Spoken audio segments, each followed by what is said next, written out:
Concernant la linéarisation de la sortie de l'automate, je pense que le plus simple est de repartir du signal sur lequel va travailler l'ampoule et le gravateur. Ce signal, c'est donc une sinusoïde. Donc vous avez ici une magnifique sinusoïde tracée par mes points. Cette sinusoïde va être en quelque sorte découpée en tranches. À chacune de ces tranches ici, eh bien, je vais laisser passer, je vais envoyer la tension, donc laisser passer du courant. Et puis de tranche en tranche, comme ça, je vais aller jusqu'à 100% du signal.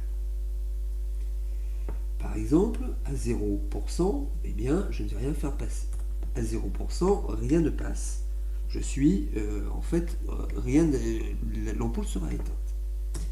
Lorsque je lui demande une vingtaine de pourcents, puisque j'ai découpé en 5 tranches, je vais me retrouver avec cette petite partie-là du courant qui va pouvoir passer. Donc c'est la surface qui compte, on est bien d'accord. Puis je demande 40%. Je vais demander ensuite 60%. Vous voyez que là, les 20% entre 60 et 40, ça représente beaucoup plus que les 20% entre 0 et 20%. Ensuite, je vais demander 80%, puis 100%. À 100%, comme vous le constatez, l'intégralité du signal est censée être passée, et du coup, je me retrouve à la puissance maximum de ma lampe. Je vais repartir en arrière et faire quelques calculs. Au démarrage, donc, on a dit, je demande 0, j'ai 0. Bon, très bien. Ensuite, je vais demander 20%. À 20%, je vais me retrouver ici avec, grosso modo, un carreau. Alors pourquoi je dis un carreau? Parce que vous voyez, j'ai pris ici, hop là, un carreau, et la partie qui est là, je l'ai ramenée ici, ça fait à peu près un carreau. D'accord? Donc ça fait un carreau. Voilà. Donc j'ai 1, donc je vais avoir en fait un carreau. Je continue, je demande ici 40%. Et je me rends compte, alors c'est à la louche, tout ça on est bien d'accord, j'ai ici un carreau complet, ici un carreau complet, ici un demi-carreau. C'est pour ça que je dis que je vais avoir 1, celui qui était ici, plus 2,5, donc je vais avoir 3,5 carreaux équivalent puissance. Ensuite ici, je vais négliger le petit bout qui est en haut, je vais considérer qu'il y a 3 carreaux. Ici, je rajoute comme précédemment 2,5 carreaux, puisqu'ici j'ai à peu près un demi-carreau. Et enfin, j'ai plus qu'un carreau ici à rajouter lorsque je prends mes derniers 20%. Donc on se rend compte que lorsque je demande l'établissement de la puissance de ma lampe en raisonnant en pourcentage, je vais d'abord me retrouver avec 0%, ce qui est logique, je ne demande rien, je n'ai rien, ça va. Ensuite, je vais demander 20%. Donc ici, je demande 20%. Donc ça me fait un carreau. On a dit qu'après, on avait 2,5 carreaux. Donc ça me fait les 2,5 carreaux ici qui se rajoutent au carreau qui est là. Donc ça fait un total de 3,5 carreaux. À ceci va se rajouter maintenant 3 carreaux. Là, je suis au milieu de mon signal. Et puis, à ce 3 carreaux se rajoute encore 2,5 carreaux. Donc j'arrive à 9 carreaux au total. Et enfin, j'ai encore un petit carreau à aller chercher entre 80 et 100%. Vous pouvez remonter la vidéo en arrière. Voilà ce que ça me fait comme courbe. Est-ce que cette courbe, elle est linéaire? On ne peut pas vraiment dire, puisque à chaque fois, j'ai des tranches de 20%. Si mon signal était vraiment, si mon puissance était vraiment linéaire, j'aurais plutôt quelque chose comme ceci. Donc à 0, j'ai 0. À 20, j'ai 20, à 40, j'ai 40, 60, j'ai 60, à 80, j'ai 80, donc 8 carreaux, et ici, j'ai effectivement 10 carreaux, donc 100%.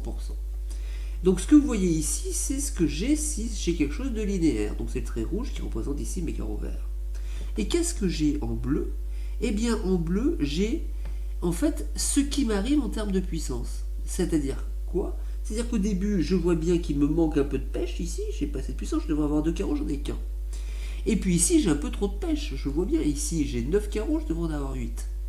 Donc ici, je suis un peu en surpuissance, ici, je suis un peu en sous-puissance.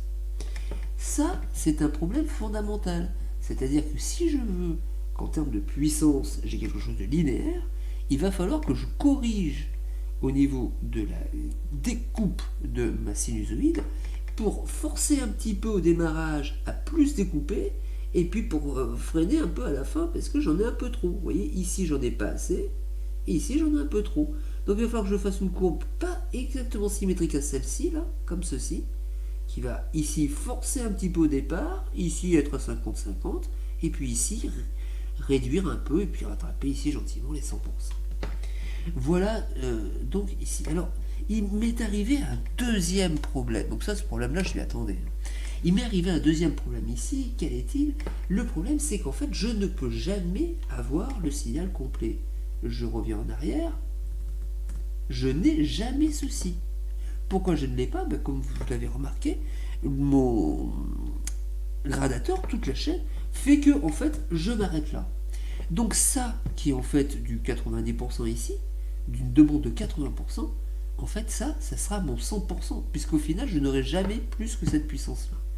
Et ça c'est assez embêtant, c'est vraiment une mauvaise nouvelle. Donc ça veut dire que ma courbe ici, qui prend en compte une sinusoïde complète, est transformée. Pourquoi? Parce que je suis obligé d'enlever la dernière colonne. Si j'enlève la dernière colonne qui était ici, je suis obligé d'enlever la dernière colonne qui était là. Et je suis obligé de considérer que c'est 1, 2, 3, 4, 5, 6, 7 et 8 carreaux. Et bien en fait, ça va représenter les 100% de puissance, puisque je ne peux pas aller au-delà. Et donc, vous voyez que ça déforme de nouveau ma courbe de correction. Voilà. C'est-à-dire qu'ici, il m'en manque vraiment beaucoup. Et puis en fait, vous allez voir après dans Excel, hop, j'ai une petite bosse au-dessus quand je suis dans des vraies valeurs. Là, j'ai complètement caricaturé la réalité. Donc maintenant, je vais aller voir comment ça se passe. Ça se passe pas mal.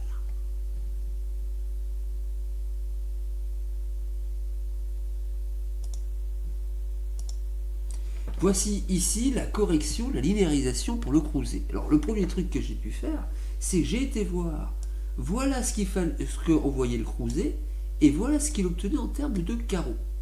Alors pourquoi je ne vais pas au-delà? Tout simplement parce qu'à partir de 89, que ce soit 90, 91, 92, 93, 95, jusqu'à 100, eh bien je n'ai jamais réussi à dépasser les 8 carreaux qui représentent en fait 80% de la puissance totale de ma lampe, mais je vais devoir considérer que ces 80%, c'est en fait les 100% qui sont là. Voilà, donc ça c'est un premier point. Donc j'ai refait tous les calculs que je vous ai montrés et j'ai obtenu la courbe bleue. La courbe bleue, ça serait la courbe idéale. Et là, eh bien, je vais être obligé de faire une correction, c'est-à-dire de dire, il va falloir que je corrige ma courbe. Alors pourquoi il faut falloir que je la corrige? D'abord parce que ma courbe, elle n'est pas correcte du tout. Alors,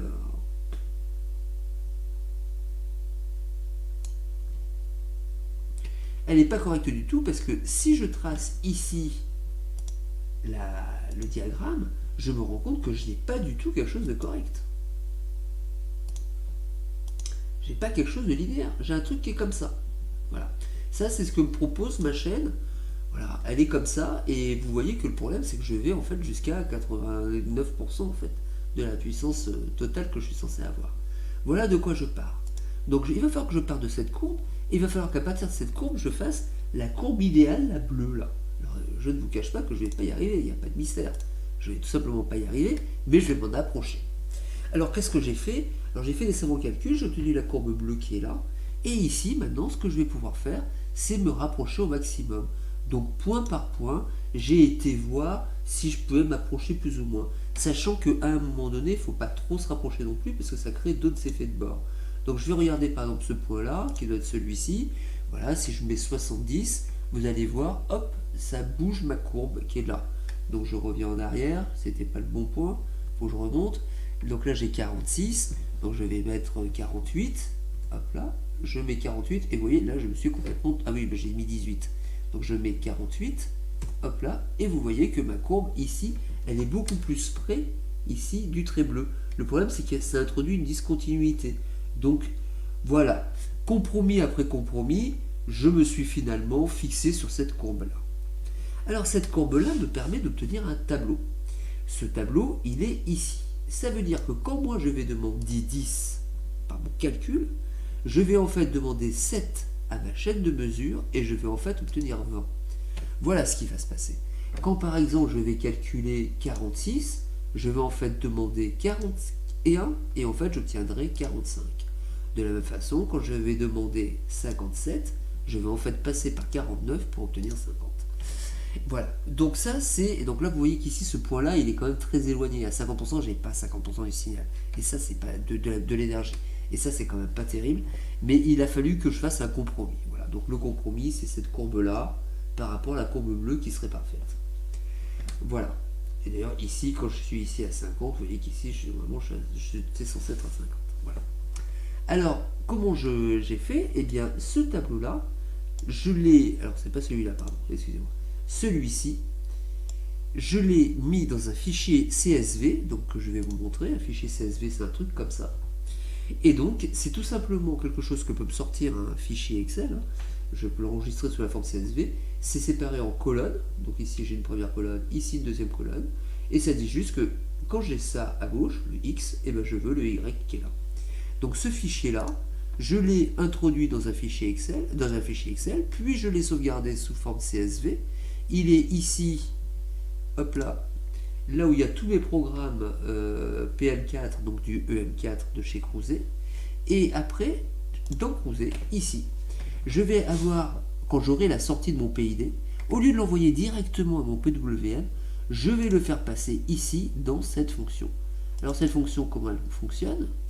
Cette boîte, elle fonctionne ici par le simple fait d'aller chercher le fichier CSV que j'ai donc fabriqué, linéarisation P. Voilà, je fais ouvrir, voilà, j'ai donc mon fichier qui est là. Et donc ce qui va se passer maintenant en simulation, donc là je n'ai toujours pas le PID, mais j'ai linéarisé sa sortie, hop là, vous allez voir que c'est assez simple. Quand je vais demander, hop là, quand je vais demander ici,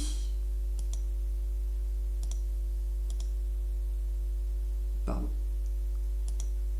voilà, 10, ce qui va se passer, c'est qu'il va demander 5. Quand je vais demander 20, et bien en fait je vais demander 17. Quand je vais demander 30, et bien en fait je demanderai 27. Quand je vais demander 40, ce sera 37. Quand je vais demander 50, ce sera 44. Et ce 44 me permettra d'obtenir à peu près 50, etc., etc. Donc cette correction-là va me permettre de linéariser le signal de sortie de mon PID. Pourquoi? Parce que le PID, tout est conçu pour qu'il fonctionne en linéaire. Sachez que lorsque l'on travaille dans la thermie, il arrive qu'on pilote des vannes qui ne sont pas linéaires. Alors, coup de bol, dans les automates, ce travail-là, il est préparé. Donc vous avez une petite boîte qui vient se rajouter, vous ne l'avez pas forcément, mais c'est tout le travail qui est fait pour linéariser, c'est-à-dire pour considérer que votre signal, à la fin, tout se passait comme s'il était linéaire. Voilà. Voilà, donc ça, vous ne risquez pas de le trouver tout seul, parce que ça demande effectivement un peu plus de calcul. Voilà, j'en ai fini avec la linéarisation du signal de sortie de mon PID, et nous allons enfin pouvoir attaquer le vif du sujet, le fonctionnement du PID.